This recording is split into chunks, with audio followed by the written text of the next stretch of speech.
Today, in addition to honoring our ancestors in the beginning, we are also honoring our elders and representing the elders who have done so much for us and have taken us to the place where we can begin to understand our purpose in the world is our great professor, Dr. Leonard Jeffries. And so we welcome you to the program today, Dr. Jeffries. Well, certainly, when you get up to be heading toward 84, you're glad to be welcomed in any type of serious activity. And when black folks get together to talk about their future and to come up with the strategies we need to make sure that future is meaningful, I want to be a part of that action. And in fact, in the old days when I was a youngster, I don't know how my mother got me to be playing the saxophone, but in the old days I wanted to be Jackie Robinson, the athlete, but my mother said, you're going to be other than that too. You're also going to play saxophone, you're going to do this and that. So the activities that we have to do to move our agenda in the right direction is what I call a family affair. And back in the day when I was into the music, a family affair was one of the biggest songs out there. And so what we've done to transform our life in a meaningful way over these last few decades is to make this family affair a reality throughout our lives. We are in the process of redefining ourselves for ourselves and putting at the center of that definition Africanness. And for years, Africanness was supposedly the drawback that nobody wanted to be African. But we, over this, in my lifetime, we've defined African as power, as divinity, as spirituality, as reality. And so that there's an awakening. I call it the African Renaissance during my adult life, in which you step into this process and you are renewed. And so the role that you played in your community is redefined. And it was an African communal affair. They raised us in the tradition of the village. The town that I grew up in Newark, New Jersey had these neighborhoods, but they were operating as African villages where you instilled communal, cooperative, and collective values for the young people. We would go to church together down the corner. We would go to the work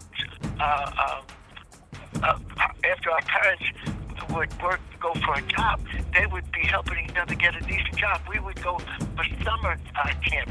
There was a village affair. So it's about family and about the village, but it cannot work as a family in the village unless you understand Africanness. European familyness is alienation from the spiritual well-being of the human family. Civilization, culture, and the creation of humanity comes out of the African experience.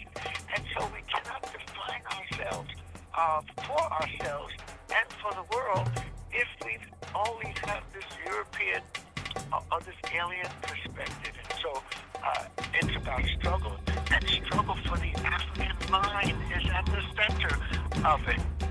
Struggle for the African mind means that we will have a chance to look at the miseducation of Africans and begin to put in place an African meaningful process. The explosion of our people going to Africa, doing African things, naming their children African, finding African institutions and organizations, and making that a real part of our reality. And so the fact that we're able to continually, through the different endeavors we have, find an African way means we're heading in the right hand. My life has been an African process put in place by my elders, my mother, grandfather, my aunties, and the communities I grew up in. All of the families operated as an African community.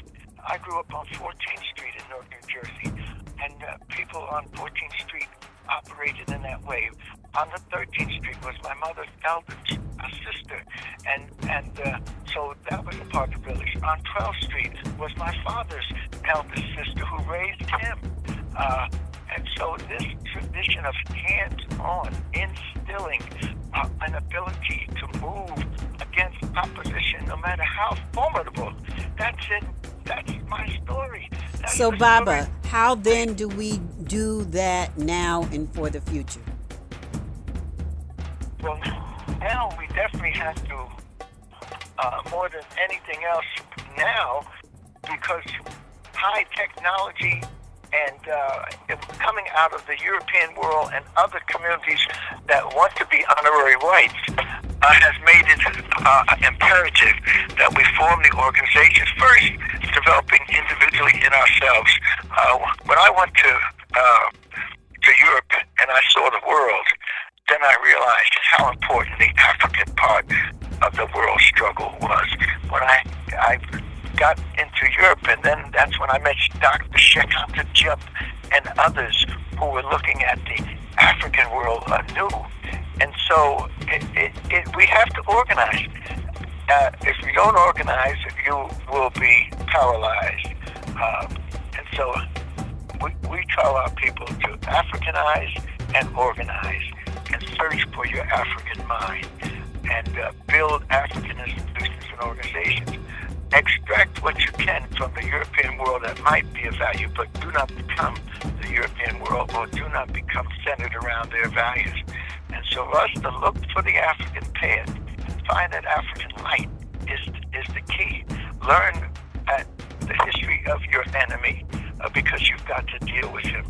But make sure that that's not your center focus. You have to know the history of your people in dealing with your enemy through time.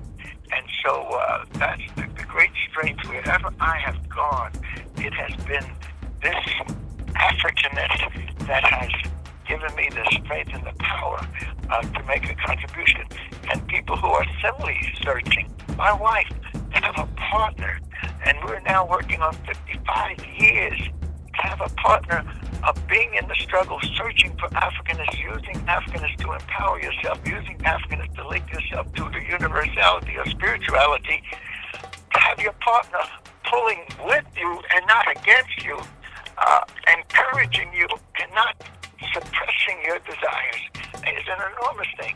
So the Africans understood that in their basic teachings. We produced humanity. We produced the concept of family. We produced the concept of community. We produced the concept of caring and sharing through a collectivity, a polarity concept of the male and female complementarity, not the male and female conflict and negative duality. So that building our own personal dynamic and spirituality and searching for the Africanness and then sharing it with others. I've been enormously blessed that the women and the men, the elders, and even the young aspiring persons that were my peers, we were searching for this Africanness and it was available. And the key to our success is how we've been able to take the Africanness and make it work for our people. Thank you so much, Dr. Jeffries. One final word that you have to say to us. Well, the final word is we are on a victorious path. Search for your Africanness, find it wherever you can, and make it work for you, because you've got a responsibility for the generations to come, because you are standing on generations that began the march of humankind and took it to its highest level. And what Africans can conceive, they can achieve. Madasi. To your Madasio.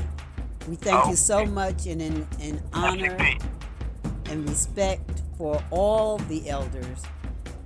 We ask our ancestors to continue to bless you so that you can continue to teach us. Madasi. And you continue to carry that torch that you are through the generations that you are now working with. And then the generations that you are standing on are with a smile of satisfaction that the way is being found for us to make a way out of no way. Yes. Thank you.